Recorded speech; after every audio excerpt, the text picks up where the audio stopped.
Hello বন্ধুরা, কেমন আছো সবাই? চলে এসেছি আর একটা নতুন রেসিপি নিয়ে।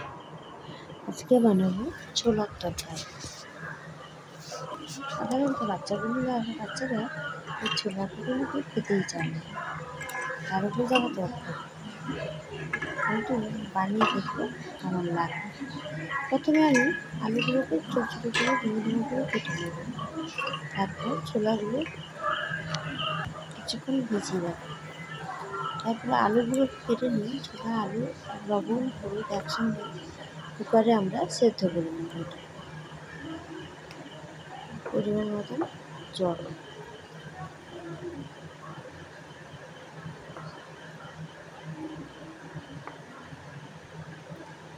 এটা সেদ্ধ হয়ে গেলে তারপর আমরা কড়াইটা গরম করে সরিষার তেল দেব। তেলটা একটু গরম হলে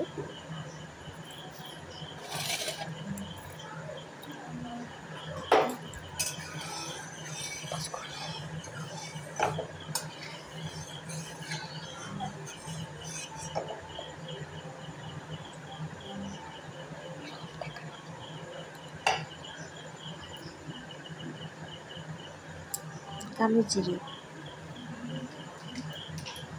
তেলে কালো জিরে দেব।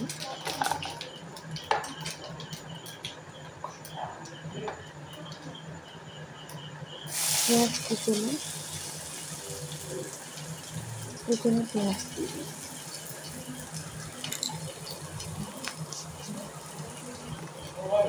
বেশ কিছুক্ষণ ধরে পেঁয়াজটা কিন্তু ভাজতে হবে।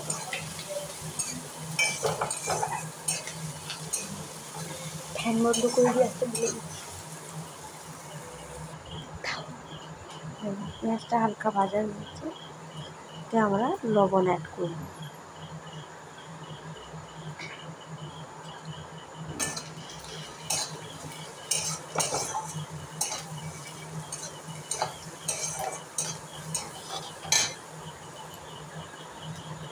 তারপর টমেটো,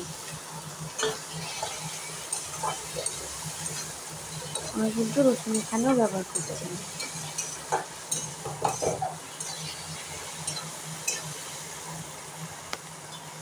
এখনকার বাচ্চাদের পুষ্টিকর খাদ্য কিন্তু একবারেই পছন্দ। আমরা কিন্তু তেজপাতাটা দিয়ে দিলাম। যতই দেখবেন আপনারা বাইরের খাবার, ফাস্ট ফুড, ডিম, মাংস এগুলো দিলে ওদের কিন্তু ওটাই খুব পছন্দ। কাঁচা লঙ্কা দিয়ে, কিন্তু ওইগুলো কিন্তু খুব একটা ভালো নয়।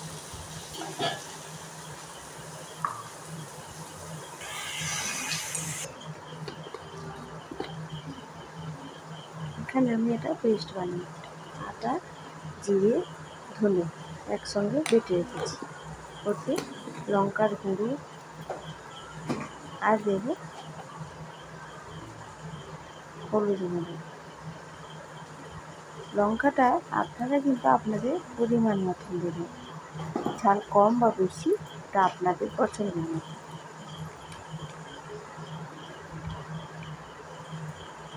ওখানে আমি একটু জিরে গুঁড়ো আর একটু ধনে গুঁড়ো ব্যবহার করব।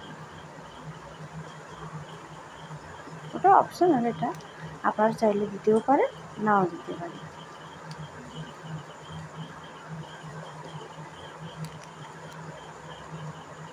বাচ্চাদেরকে সকালে এই ছোলাটা ভিজিয়ে খাওয়ানো খুবই কষ্টকর ব্যাপার। আমি কিন্তু আমার ছেলেকে এইভাবে তরকারি বানিয়েই দিই,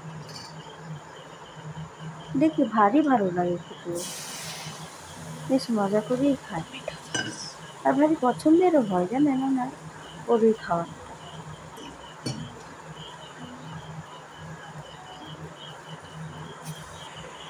এবার আমরা পেঁয়াজ টমেটো ভাজা হয়ে গেছে, এবার আমরা এই মশলাটা দিয়ে দেবো।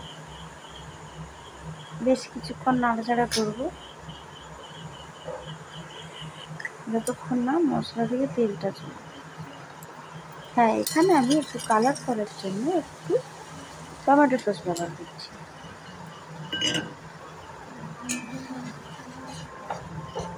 ছেলেটা তো আমার ঝাল খায় না, তাই একটু লঙ্কা গুঁড়োটা কমই দিয়েছি, তাই আমি এখানে টমেটো সস ব্যবহার করছি, আর একটু কালারটা যতক্ষণ না মশলা থেকে তেল ছাড়ছে ততক্ষণ কিন্তু আমরা ভালোভাবে কষে নেব। এরপরে সেদ্ধ করে রাখা ছোলা আর আলুটা দিয়ে দিই, আবার আরও ভালো করে কিছুক্ষণ কষিয়ে নেব।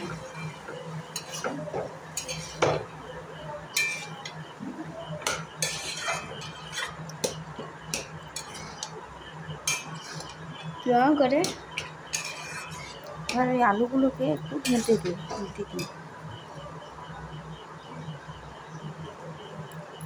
দেখুন আমার কিন্তু রান্নাটা প্রায় শেষে। তারপর আমি জল দিয়ে দেবো, পরিমাণ মতো জল দিই।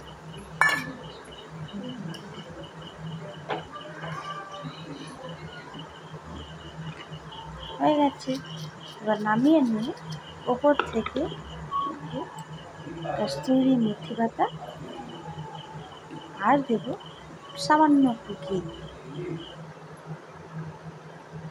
গরম গরম রুটির সঙ্গে দারুণ লাগে।